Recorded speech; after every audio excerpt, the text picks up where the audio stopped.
Aujourd'hui, on va voir les derniers jours. Donc, premier jour, on a vu, le premier et deuxième jour, on a vu l'idéal de la création. Donc, quel était le but de Dieu, en gros, quel était son idéal lorsqu'il a créé cet univers, lorsqu'il a créé les êtres humains. Le troisième jour, on a vu la chute. Donc, justement, en quoi, qu'est-ce qui a raté, qu'est-ce qui a fait qu'on n'a pas atteint cet idéal. Et maintenant, nous allons commencer à voir comment, justement, Dieu a travaillé pour restaurer cela. Et qu'est-ce que cela signifie ces derniers jours? Donc aujourd'hui, on va voir les derniers jours et après, on va voir le but de la venue du Messie. Voilà. Donc, l'accomplissement du but de Dieu pour la création.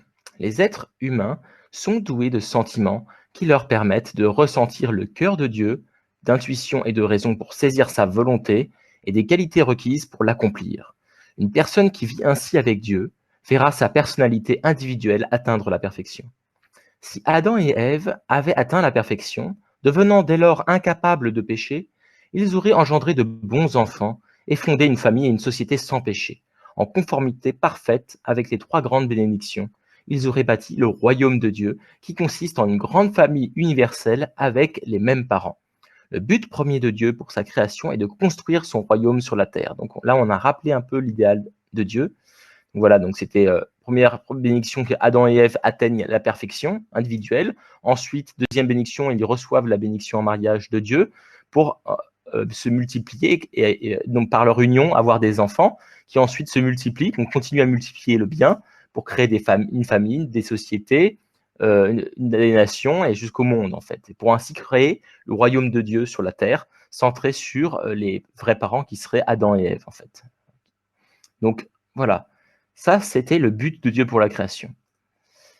Mais les conséquences de la chute, comme on l'a dit, à cause de la chute, l'être humain n'a pas pu devenir un temple de Dieu. Au lieu de cela, il s'est uni à Satan et il est devenu sa demeure. Il n'a pas réussi à développer sa nature divine.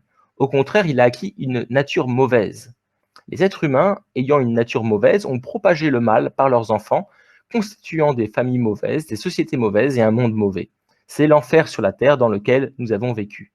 Nous n'avons pas construit le royaume de Dieu, mais permis au contraire à Satan de dominer le monde.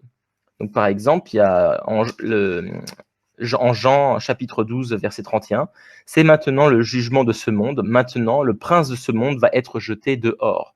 Donc là, c'est pour évoquer les derniers jours. Et le prince de ce monde, en fait, c'est Satan, parce que c'est lui qui a dominé le monde, en fait.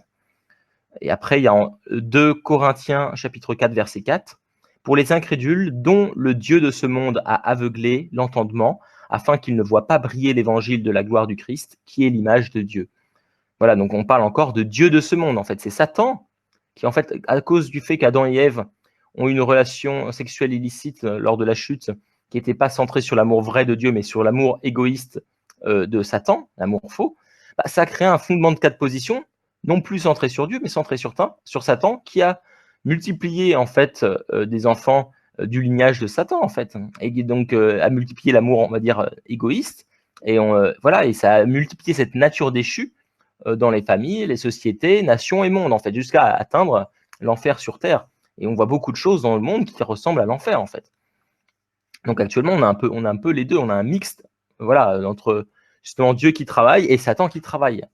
Voilà. Donc Dieu, lui, son but, on va voir juste après, c'est quoi? C'est voilà, la providence du salut. Donc si ce monde de péché devait rester éternellement dans cet état, alors Dieu serait un Dieu impuissant, incapable de réaliser l'idéal de sa création. Aussi, Dieu va-t-il sauver à tout prix ce monde de péché?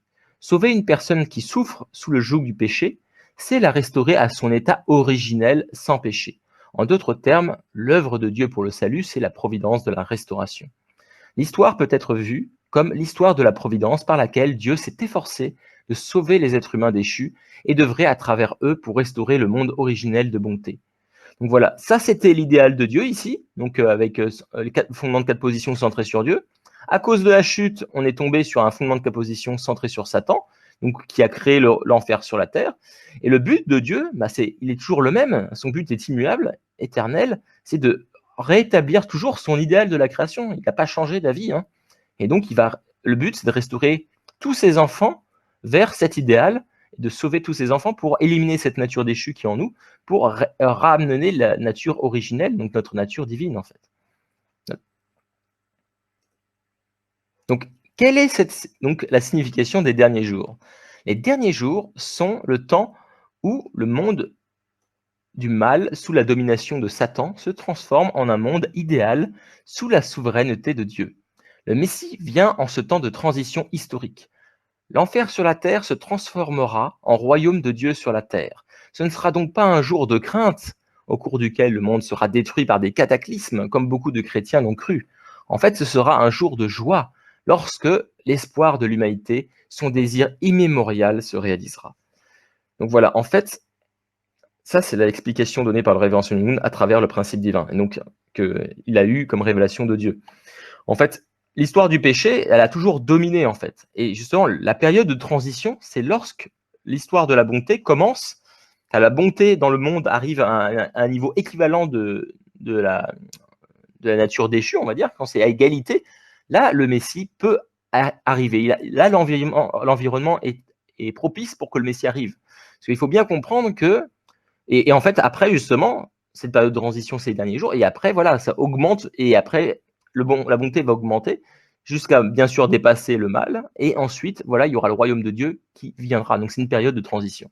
Et on voit bien que avant de la chute de l'homme, donc la bonne influence de Dieu c'était la seule influence de Dieu. Il n'y avait qu'un seul maître, en fait. Adam et Ève, ils n'avaient qu'un seul maître. Mais après la chute de l'homme, l'influence perverse de Satan a prédominé. Et donc, on voit que là, en violet, ça correspond justement à l'influence de Satan qui était beaucoup plus importante qu'à l'influence de Dieu.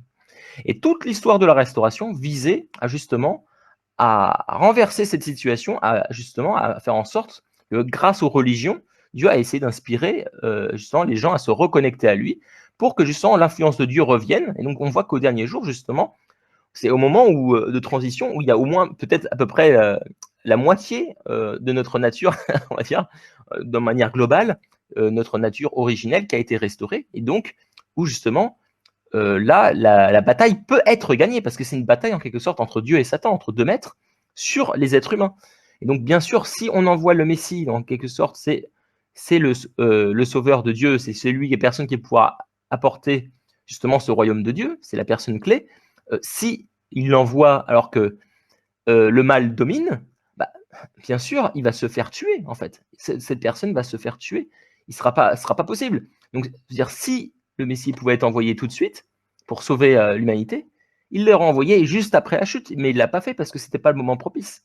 Donc, le moment propice, c'est quand justement les forces du bien et les forces du mal sont à peu près équilibrées, où là, ça peut être possible que le Messie puisse sauver l'humanité et que l'humanité puisse la suivre, au moins que la moitié de l'humanité puisse les suivre, en fait. Voilà. Donc, c'est dans ce sens-là. Il faut que le bien prédomine pour pas qu'il se fasse attaquer, en fait, hein, tout simplement. Et donc, justement, grâce au Messie, après, voilà, la bonne influence de Dieu seul pourra être accomplie. Et donc, ce sera le royaume de Dieu sur la terre. Il n'y aura plus qu'un seul maître, ce sera Dieu. Voilà, donc les signes des derniers jours et le jugement par le feu. Donc, il y a plusieurs signes. On ne va pas tous les prendre parce qu'on n'a pas le temps, mais on va prendre un exemple. Ici, c'est le jugement par le feu. Donc, le principe divin explique pour chaque signe, justement, qui évoque, on va dire, comme Armageddon, et il les explique. Donc, nous, on va prendre qu'un exemple. On va prendre celui-ci. Donc, dans les derniers jours, les cieux enflammés se dissoudront et les éléments embrasés se fondront. Donc, Malachie, prophétisant la venue de Jésus, parlait d'un jour consumé par le feu du jugement. Jésus disait aussi « Je suis venu jeter le feu sur la terre ». Donc en Luc chapitre 12, verset 49. Néanmoins, on ne trouve aucune trace qu'en son temps, Jésus ait jugé le monde avec un feu littéral. Il est écrit « Ma parole n'est-elle pas comme un feu ?» Jean Jérémie chapitre 23, verset 29.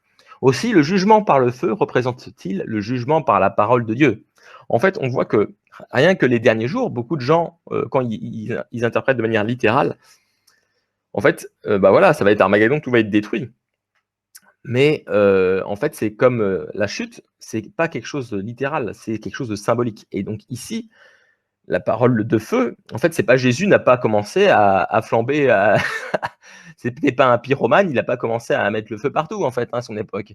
En fait, c'est le jugement par le feu. Ma parole n'est-elle pas comme un feu? Donc c'est parce qu'on se sent jugé de l'intérieur, parce que Jésus parlait avec la parole divine, avec la parole de Dieu, qui faisait la séparation du bien et du mal en nous-mêmes. Et quand les gens se sentaient visés par le mal, en fait, hein, ils se sentaient jugés, parce que c'était leur nature déchue, en fait. Et donc ça leur fait un feu intérieur.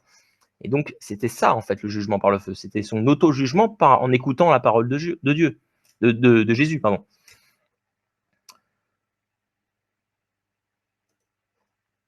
Donc voilà, les derniers jours et notre époque. Nous pouvons voir que notre époque est bien celle des derniers jours en examinant le monde actuel.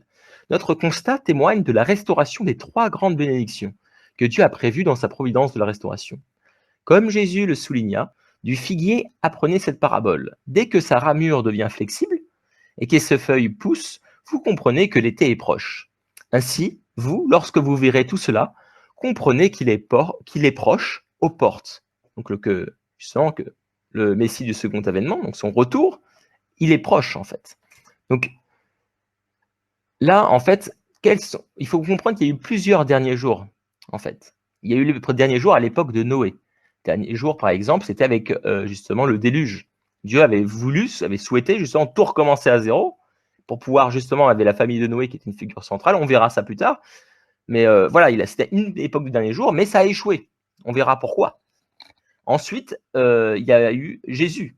Jésus, pareil, dernier jour.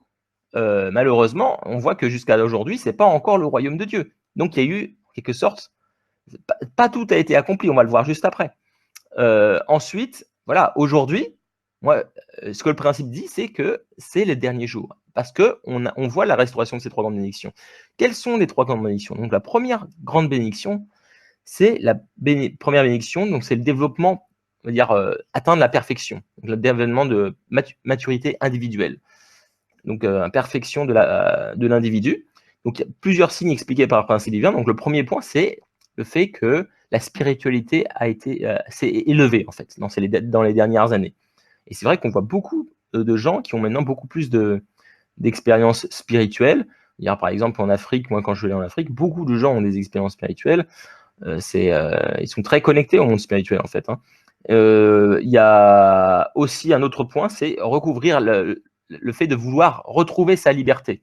Donc on voit avec, par exemple, les droits de l'homme, on voit avec l'abolition de l'esclavage, on voit qu'avec le droit des femmes, par exemple, tout cela, avant, il y a des années, par rapport on va dire, au temps, les dernières centaines d'années, ça a complètement changé. Il y a eu un changement radical dans la recherche de cette liberté, voilà, qui était la liberté originelle, en fait, et le fait de reprendre sa responsabilité.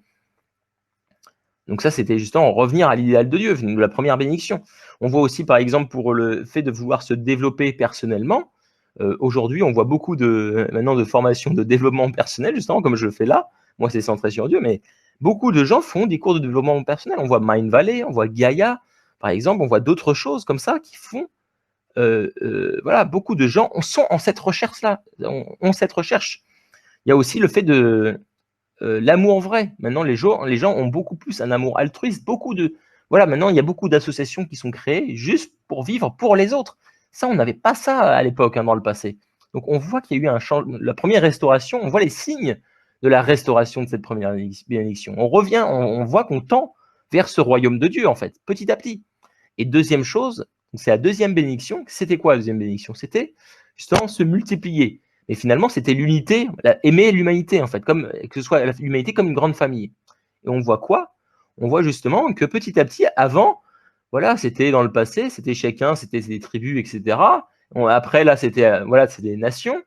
Et maintenant, on voit que, par exemple, les nations, maintenant, on a commencé à voir l'Europe, par exemple. Donc, on voit que ça commence à s'unir. Après, on voit que maintenant, d'un point de vue économique, le monde est beaucoup plus uni maintenant, en fait. Au niveau économique, il y a beaucoup d'échanges. Il n'y a plus le protectionnisme comme il y avait avant. Il y en a qui reviennent un peu vers là. Mais beaucoup, on va dire, dans la grande majorité, ça vient plutôt vers l'unité. On voit que rien que, par exemple, avec les outils comme Internet, etc., maintenant, on peut parler avec des gens comme si c'était ma famille, par exemple. J'ai de l'amis au Japon, par exemple. J'ai ma femme qui est japonaise. On peut parler à travers. Là, vraiment, on voit que maintenant, on se marie avec des personnes étrangères. Là, on n'est plus avec des nationalités différentes. Il y a une mixité qui ne se faisait pas auparavant. On voit que maintenant, on voit vraiment le monde entier comme une grande famille. On n'est plus en train de se dire, le racisme commence à disparaître, même s'il y en a encore un petit peu, mais on voit que c'est complètement différent par rapport à avant. On a beaucoup plus de mixité, par exemple en France, on voit la grosse différence par rapport à il y a plusieurs centaines d'années. Là, il y a une grande mixité en France. On voit que maintenant, il y a beaucoup plus de mariages internationaux.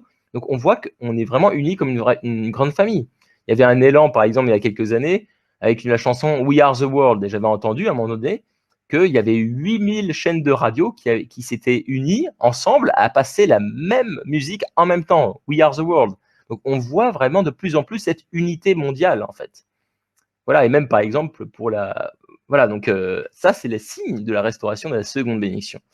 Et enfin, la troisième bénédiction, c'était quoi? C'était le fait d'être les gardiens de la création, le fait d'aimer la création. Et là, on voit, les dernières années, on n'a jamais vu autant d'associations, autant de personnes qui se battent en quelque sorte, qui font beaucoup d'efforts pour protéger la nature, en fait. Hein. On voit énormément d'associations qui investissent des fonds incroyables pour pouvoir protéger la nature. Maintenant, on voit qu'il y a des sommets politiques pour pouvoir protéger face à l'environnement, pour pouvoir protéger notre nature, etc. Donc, on voit qu'il y a une préoccupation, on va dire, de notre monde, de l'équilibre, voilà, de notre écosystème, qu'il n'y avait pas du tout avant. Et donc, voilà, c'est encore un signe de la restauration de la troisième bénédiction. Le fait aussi de beaucoup de gens dédient leur vie, elles sont complètement centrées, des chercheurs ou des personnes qui sont spécialistes des animaux, etc., qui sont passionnés de la nature et qui ont un grand amour pour la nature. Donc tout ça, ce sont des signes de cette troisième bénédiction. Donc voilà, ça montre que notre époque est celle des derniers jours, celle de cette transition où le Messie arrive. Donc la nouvelle expression de la vérité est notre attitude. Donc, grâce à l'esprit et à la vérité, Dieu apporte son concours aux personnes déchues et ignorantes pour élever leur spiritualité et éclairer leur intelligence. Esprit et vérité sont uniques, éternels et immuables. Toutefois, le niveau et l'étendue de leur enseignement, de même que la manière de les exprimer, progressent selon les époques, au fur et à mesure qu'ils aident l'humanité à sortir d'un état d'ignorance extrême. Pour que les intellectuels de notre époque soient illuminés par la vérité, il faut qu'apparaisse un autre texte d'un contenu plus élevé et plus riche dont le mode d'expression soit plus scientifique. Nous appelons cela la nouvelle vérité. Nous vivons actuellement dans les derniers jours. Nous devrions cultiver l'humilité du cœur et faire tous les efforts possibles pour recevoir une inspiration divine par la prière. Nous ne devrions pas nous attacher trop fortement à des concepts conventionnels, mais plutôt chercher la nouvelle vérité, capable de nous guider vers la providence de la nouvelle ère. Donc il y avait juste un point que j'ai oublié de vous dire pour la troisième bénédiction. Là, j'avais parlé beaucoup du fait d'être gardien de la nature. J'avais oublié de parler du fait d'être co-créateur avec Dieu, d'être créateur. Et on voit que dans les dernières années, on a créé, il y a l'effort scientifique, le développement scientifique, le fait d'être capable, voilà, de créer des avions, des transports, des trains, la voiture, tout ça dans les centaines de dernières années. On voit qu'on fait maintenant des fusées pour aller dans l'espace, des satellites. C'est quelque chose de... Jamais quelqu'un, il y a 300 ans, aurait pu penser le boom, on va dire, technologique qu'on aurait fait actuellement. Là, ça montre aussi un développement énorme d'un point de vue où on a hérité la nature créatrice de Dieu, en fait. Hein. Donc ça, c'est encore un signe de la troisième bénédiction. Et donc là, on voit que le développement de la spiritualité et de l'intelligence, voilà, là, justement, il y a eu un pic vers les derniers jours, une progression encore plus élevée, en fait. Et donc, cette nouvelle vérité, là, c'est ce principe divin qui est apporté, donc que nous étudions actuellement. Et donc, justement, là, comme on verra par la suite, il faut plutôt essayer de chercher, l'attitude à avoir, c'est plutôt avoir le cœur ouvert, et essayer de chercher par la prière, de sentir la guidance de Dieu pour savoir si cette parole est la bonne. Moi, par exemple, au début, petit à petit, c'était plus le fait, voilà, est-ce que je sens que ça me fait du bien de lire cette parole, d'apprendre ces différentes informations, même si on ne peut pas tout croire forcément au départ. Est-ce que ça vous fait du bien d'entendre ce type de message, par exemple, voilà. Et donc après, si oui, continuez à étudier et vous allez voir que ça vous fait faire du bien. Donc, il y a une parabole que j'aime beaucoup, c'est celle des aveugles et de l'éléphant. Fable indienne issue du jaïnisme. Donc en fait, ces 6 hommes d'Inde, très enclins à parfaire leur connaissance, allèrent voir un éléphant, bien que tous fussent aveugles. Bien que chacun, en l'observant, puisse satisfaire sa curiosité, le premier s'approcha de l'éléphant et, perdant pied, alla buter contre son flanc, large et robuste. Il s'exclama aussitôt « Mon Dieu, mais l'éléphant ressemble beaucoup à un mur !» Le second, palpant une défense, s'écriant « Oh, qu'est-ce que cet objet si rond, si lisse et si pointu !» Il ne fait aucun doute que cet éléphant extraordinaire ressemble beaucoup à une lance. Et les autres, c'est pareil. le 6e commence à tout juste à tâter l'animal, la queue qui se balançait lui tomba dans la main. Je vois, dit-il, que l'éléphant ressemble beaucoup à une corde. Donc en fait, chacun est en train de toucher une partie différente de cet éléphant. Et chacun affirme d'une manière certaine, parce qu'ils ont touché, ils ont expérimenté, dire voilà, l'éléphant il est comme ça. Et en fait, ils sont pas d'accord, les aveugles, ils sont pas d'accord entre eux en disant voilà, non, l'éléphant il n'est pas comme ça. Mais en fait, ils ont tous raison. Ils ont tous raison, mais ils n'essayent pas d'écouter vraiment l'autre et de se poser la question comment ils peuvent avoir tous raison ensemble. Et en fait, les religions, c'est exactement ça. Toutes les religions représentent un aveugle. Parce que bien sûr, les religions, elles sont inspirées par Dieu, mais comme Dieu est invisible, c'est pas quelque chose de facile. Et comme on a encore notre nature déchue qui est développée tout autour de l'histoire, Dieu nous a inspirés comme il a pu. Il a pu par rapport à notre niveau de développement spirituel et notre niveau d'intelligence. Et donc, il nous a apporté justement une vision en fait de Dieu, des lois spirituelles. Et justement, en fait, chaque religion apporte justement une part de la vérité, donc une part de la vision globale.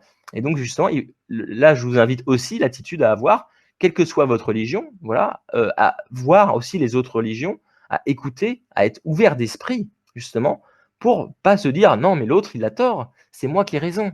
Parce que là, on voit bien que les aveugles, ils étaient dans cette attitude-là. Alors que si on est plutôt ouvert d'esprit et qu'on peut discuter avec les autres, voilà, comprendre leur point de vue, comprendre leur compréhension, voilà, de Dieu, de compréhension des autres, de la spiritualité, des règles spirituelles, des lois spirituelles, bah après, par la prière, nous-mêmes, chacun fait justement, grâce à sa conscience, réfléchit à faire et après vit en fonction de sa compréhension personnelle, voilà. Et donc, il ne faut pas se fermer justement aux différentes vérités qu'il y a dans ce monde, telles que celle du principe divin. Voilà, donc ça, c'est mon conseil. Mais quelle que soit la vérité, je vous conseille de même de découvrir les autres vérités des différentes religions. Voilà, donc moi, les leçons sur les derniers jours. Donc la providence de Dieu est celle de la recréation. Dieu souhaite absolument accomplir son idéal. Les derniers jours sont une période de transition entre la domination de Satan vers la souveraineté de Dieu. Et Dieu a suscité les différentes religions et autres sphères culturelles afin de préparer toute l'humanité à recevoir et assister le Messie lors des derniers jours. Tout le but pour Dieu, c'était ça, de préparer pour envoyer le Messie lors des derniers jours. Donc les religions ont permis d'élever la spiritualité des gens pour être capables de l'accueillir et de le suivre et de le servir. Notre époque est celle des derniers jours et cela s'observe par la restauration des 3 grandes bénédictions de Dieu. Et donc, notre attitude est très importante. Voilà, avoir le cœur ouvert et surtout rechercher par la prière. Voilà, donc essayer de sentir d'un point de vue, comme Dieu nous a donné la capacité, notre intelligence, nos émotions, notre capacité, voilà, de sentir. Voilà, donc c'est à nous de prendre responsabilité et d'essayer de chercher justement cette vérité, de chercher Dieu, de se connecter davantage à lui. Voilà, donc là j'ai terminé pour les derniers jours. Maintenant, nous allons voir la deuxième partie de ce soir. C'est le but pour la venue du Messie. Parce que là, on a parlé justement que le Messie arriverait lors des derniers jours. Mais quelle est sa mission précise? Donc, on va voir ça maintenant. Donc, encore un rappel, parce que chaque fois, quels que soient les chapitres, en fait, on va rappeler, en fait, ça revient toujours quand on se pose des questions, on va revenir au premier chapitre, qui est le principe de la création, qui est l'idéal de Dieu. Donc, la première bénédiction, c'était « Soyez féconds ». Voilà, fondement de 4 positions centré sur Dieu, maturité de l'individu, individu centré sur Dieu. Deuxième bénédiction, se multiplier. Donc, Dieu, nouvelle Adam, nouvelle Ève, créer des familles, tribus, nations, mondes centrés sur Dieu. Troisième bénédiction, dominer la terre. Donc Dieu avec l'humanité et la nature, voilà, unis, donc centrés sur Dieu, donc pour créer le cosmos. Voilà, donc ça c'est maturité individuelle, relation harmonieuse et gardien de la création. Donc le but c'est de réaliser l'idéal de Dieu. Donc que fait le Messie pour accomplir ce but? Parce que c'est ça en fait le but de Dieu. Quelle est notre part de responsabilité? Comment est partagé quel est le rôle de chacun dans la providence du salut? Voilà, donc pour la rédemption, parce que c'est ça en fait, hein, on va éliminer notre nature déchue pour revenir à notre nature divine, à notre nature originelle. Donc, en fait, la responsabilité, elle est partagée. Elle est partagée. En fait, il faut bien comprendre que la chute, normalement, elle a été causée par les êtres humains. Mais Dieu se sent responsable, parce qu'il est parent, et donc il veut nous aider en fait à se restaurer. Donc, on a la responsabilité de Dieu, et la responsabilité humaine. Mais le Messie est quelqu'un, un point clé qu'on va expliquer justement quel est son rôle. Donc la responsabilité de Dieu, c'est élever le niveau de cœur et de la compréhension spirituelle des êtres humains, préparer un environnement et élever un peuple qui aspire à recevoir le Messie et envoyer le Messie. Voilà, donc ça c'est la responsabilité de Dieu. Donc on a vu, le premier point, c'est élever le niveau de cœur et la compréhension spirituelle des êtres humains. C'était par les différentes religions, par les différentes sphères religieuses, par les différents, la philosophie, etc. Tout ça, c'était la responsabilité de Dieu qu'il a accompli. Ensuite, préparer un environnement et élever un peuple qui aspire à recevoir le Messie. Ça, on va le voir dans d'autres conférences plus tard. Comment il a fait ça, par exemple, en suscitant, par exemple, différents types de sociétés, etc. Et ensuite, envoyer le Messie, voilà, il l'a fait aussi, par exemple, avec Jésus, il l'a fait, et on va voir qu'en gros, il y a aussi le Messie du second avènement, on va voir qu'il l'a fait aussi. Donc, ensuite, deuxième point, c'est responsabilité du Messie. Donc, c'est ça ce qui nous intéresse là, c'est accomplir le but de la création de Dieu. Donc, ça va être le premier, en fait. C'est ça. Parce que lui, il va être, voilà, c'est le premier à accomplir le but de la création de Dieu, donc les 3 grandes bénédictions. Parce qu'on, voilà, donc mettre fin à la domination de Satan. Voilà, donc il va, parce que c'est normalement c'est les êtres humains qui dominent normalement comme Dieu. C'est les enfants de Dieu qui doivent dominer tout le reste de la création. Et donc Satan c'était un ange à la base, donc il doit dominer Satan, il doit inverser la position de la souveraineté. Apporter le salut à tous les êtres humains, résoudre le problème du péché originel. Donc il doit apporter la solution, il doit apporter le salut à tous les êtres humains, tous, hein, pour restaurer le problème de la chute du péché originel. Et il doit établir le modèle de l'amour vrai, donc l'amour altruiste, dans toutes les relations. Voilà, donc ça c'est la responsabilité du Messie, en fait c'est un peu le pionnier. Et quand on voit ici, c'est le premier en fait à accomplir cette première bénédiction. Voilà. Je parlerai de la suite plus tard. Donc ensuite, il y a la responsabilité humaine. Donc c'est faire preuve de foi dans la parole de Dieu. Se repentir de ses péchés. Aspirer et se préparer à recevoir le Messie. Reconnaître, accepter et soutenir le Messie. Et réaliser les 3 grandes bénédictions de Dieu au cours de notre vie. Parce qu'il faut comprendre que veut dire, là, il faut restaurer le monde entier. Le Messie, voilà, c'est pas parce que le Messie arrive que tout est fini. Il faut restaurer tout le monde. Donc on a tous une part de responsabilité. Donc les autres, les êtres humains, ils doivent se repentir pour leurs fautes, pour leurs péchés. Et il faut déjà prendre conscience, grâce au Messie qui va apporter la vérité, de nos fautes, et se repentir, et voilà, de nos péchés, parce qu'il faut avoir la conscience de nos fautes pour pouvoir se repentir. Et ensuite faire une preuve de foi dans la parole de Dieu, et aspirer et se préparer à recevoir le Messie pour l'accueillir. Donc c'est ce qu'a fait justement Dieu en élevant la spiritualité. Voilà, il fallait que les êtres humains répondent à ce travail de Dieu finalement. Et il fallait quand le Messie arrive, le reconnaissent et l'acceptent et le soutiennent. Et bien sûr, il faut que, comme le premier lieu pionnier, il faut que tout le monde accomplisse les 3 grandes bénédictions de Dieu au cours de notre vie, au cours de la vie. C'est ça le but de Dieu pour tous les êtres humains. Donc, accomplir ces 3 grandes bénédictions. Donc, la responsabilité de Dieu. Donc, voilà, c'est comme j'ai dit, on voit que justement, pour l'arrivée de Jésus, le Messie, on voit que peu de temps avant, par exemple, Bouddha en moins 500 à peu près avant notre ère a été inspiré, Confucius en moins 500 avant notre ère, Malachie en moins 400 ans avant notre ère, Lao Tzu en moins 500 environ avant notre ère, et Socrate en moins 400 avant notre ère. On voit que toutes ces personnes, voilà, ont inspiré des peuples différents pour les élever leur spiritualité, en fait. Hein. Et donc, tout ça, c'était des centaines d'années avant que le Messie arrive. Donc, tout ça, c'était une préparation de Dieu dans le monde entier pour préparer la venue du Messie, qui était Jésus. Et donc, Jésus, il y avait les Israélites, Malachie, spécialement, il y avait le peuple élu de Dieu, qui a été préparé on le voit dans l'Ancien Testament, qui a été préparé pendant très longtemps, a été, justement, dans les 400 dernières années, grâce à Malachie, il y avait une attente messianique, en fait, qui a été créée. Et donc, ils étaient vraiment en train bien en train de se préparer pour le recevoir. Et ensuite, voilà, une fois qu'ils l'auraient bien reçu, si tous les peuples s'étaient unis, en fait, et avaient bien reçu le Messie, qu'est-ce qui serait passé? Là, justement, ils étaient près de Rome. Voilà, et justement, la Rome dominait à cette époque. C'était un pays qui était très puissant, qui était grand et qui avait développé des routes. Voilà, justement, il y avait un grand développement à ce moment-là, un peu comme la troisième restauration la bénédiction de la restauration, la troisième bénédiction. Donc, c'était les derniers jours. C'était fait exprès pour que si tout le monde s'était uni au Messie, à Jésus, en fait, la providence, voilà, son enseignement aurait très rapidement atteint le monde. Parce qu'en fait, si toutes ces spiritualités s'étaient unies avec Jésus et après Rome s'était unie avec Jésus, ce serait, voilà, très rapidement, ils auraient pu, on va dire, propager la vérité de Jésus, la vérité du Messie, dans tout le monde entier, en fait, et unir le monde entier. Mais ça ne s'est pas passé comme ça, malheureusement. Donc, comment ça s'est passé? Donc, la rédemption par la croix complète. En fait, Jésus vint en tant que Messie pour le salut complet de l'humanité et rien de moins. Il était censé établir le royaume de Dieu d'abord sur la terre.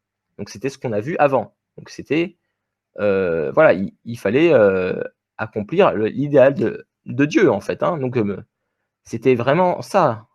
Il voulait faire les trois, tout, en fait. Hein. Donc, on voit bien qu'il a fait la première bénédiction, mais là, par exemple, ok, Jésus, c'est un homme, donc il représente le nouvel Adam, mais où est Ève? Où est Ève?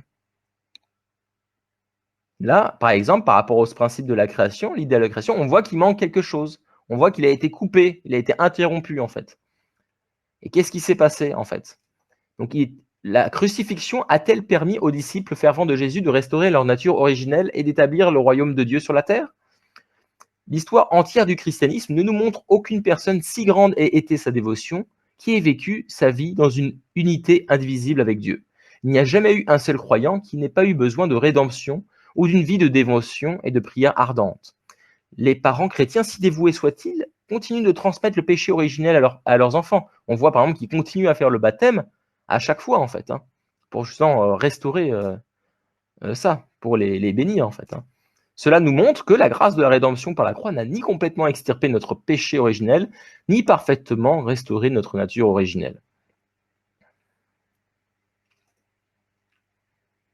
Donc, le désir le plus cher de Dieu pouvait-il être la mort de Jésus sur la croix? Étudions, selon la Bible, les paroles et les actes de ses disciples. Parce que là, on a vu quand même que par rapport au principe de la création, on a l'impression que Adam, voilà, il devait trouver peut-être une Ève. Donc à Jésus, il venait comme le deuxième Adam. C'est ce qui est dit dans l'islam, en fait, hein, dans le Coran. Il le voit comme le deuxième Adam. Et il devait trouver une deuxième Ève, mais ça ne s'est pas fait. Donc, on va voir maintenant avec les paroles et les actes de ses disciples, voilà, on va essayer de comprendre. Donc, devant la mort de Jésus, ils étaient au comble du chagrin et de l'indignation. Première chose. Ensuite, examinons du point de vue de la providence si la crucifixion de Jésus était prédestinée et inévitable selon la volonté divine. Dieu appela le peuple élu d'Israël parmi les descendants d'Abraham. Il les protégea, les éduqua et leur imposa parfois la rigueur de tribulations et d'épreuves. Il leur fit bâtir la demeure et le temple, donc avec la providence de Moïse, puis celle avec les rois, etc., avec le roi David, Saül, David, Salomon, etc. Il les prépara ainsi à recevoir et à accueillir le Messie. Donc on voit qu'il y a eu un énorme travail de fait par Dieu pour préparer un peuple élu et préparer un peuple élu à recevoir le Messie. Voyons ensuite les paroles et les actes de Jésus lui-même. Par ses paroles et ses actes, Jésus voulait inciter son peuple à croire qu'il était le Messie. Donc on va voir justement ces versets. Donc voilà, le premier verset, ce qui correspond ici, là, donc les paroles de ses disciples, c'est Actes chapitre 7, versets 51 à 53. Nuque raide, oreilles et cœur incirconcis. Toujours vous résistez à l'Esprit Saint. Tels furent vos pères, tels vous êtes. Lequel des prophètes vos pères n'ont-ils point persécuté? Ils ont tué ceux qui présidaient la venue du juste, celui-là même que maintenant vous venez de trahir et d'assassiner, vous qui avez reçu la loi par le ministère des anges et ne l'avez pas observée.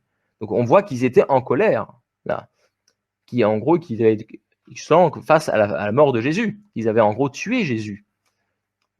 Jean chapitre 6, verset 29, Jésus leur répondit, l'œuvre de Dieu, donc ça c'est Jésus, hein, l'œuvre de Dieu c'est que vous croyez en celui qui l'a envoyé.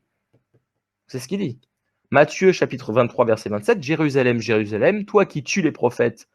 Donc ça, c'est Jésus qui parle. Hein. Toi qui tues les prophètes et lapides ceux qui te sont envoyés, combien de fois ai-je voulu rassembler tes enfants à la manière dont une poule rassemble ses poussins sous ses ailes, et vous n'avez pas voulu.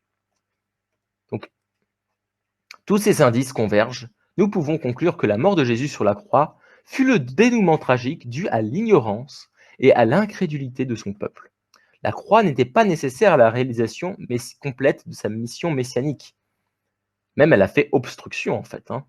Le dessein évident de Dieu pour le peuple élu d'Israël, qu'il avait conduit à travers toutes sortes de difficultés depuis le temps d'Abraham, était de lui envoyer un Messie et de bâtir un royaume éternel sur la terre.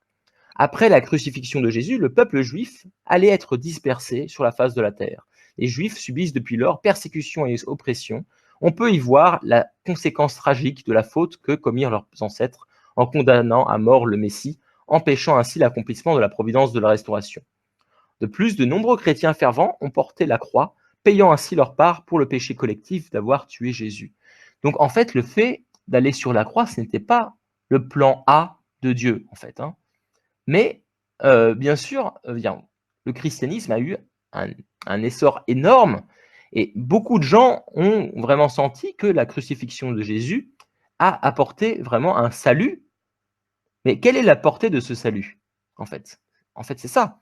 C'est qu'il n'est pas total, on voit, parce que même Jésus lui-même dit, je dois revenir. Il a dit qu'il reviendrait parce que ce n'était pas total. Parce qu'en fait, le plan A, on disait, c'est qu'il devait apporter le salut complet à toute l'humanité.